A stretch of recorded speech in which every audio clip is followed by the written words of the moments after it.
So this is just in reference to Tim Hughes' question.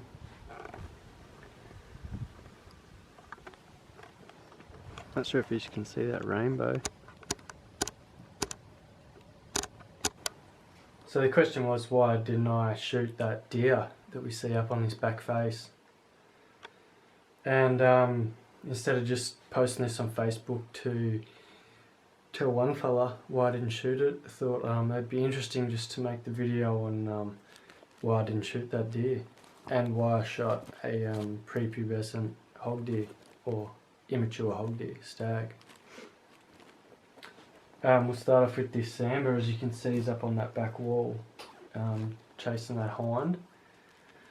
They're quite a fair way off at the minute, probably 800 metres here, and the idea was just to sit up on a bit of a crow's nest and look around and see what deer were around for the next few days.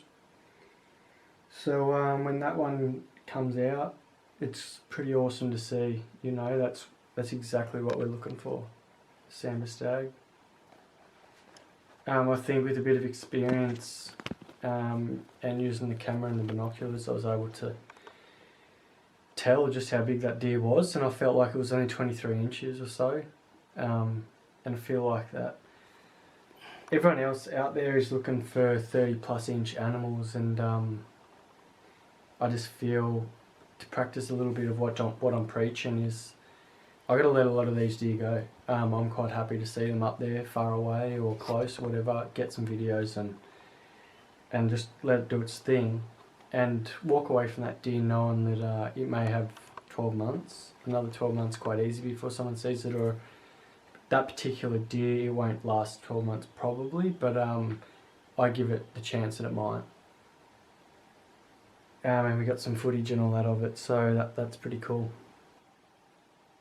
Good tops on you, bro.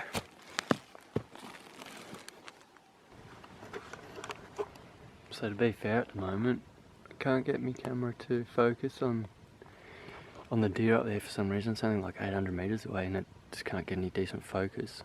So it's a little stag, probably just coming out of velvet, just rubbing it off. So he's hard, gold antlers, but just feeding and casually cruising along this way, which would be an ideal setup if it was a big stag, but not to be.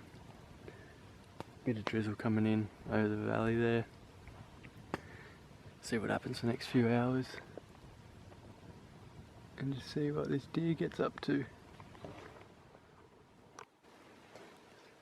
And just touching on not shooting it, like I'm not here really to make the old YouTube content of just shooting those stags.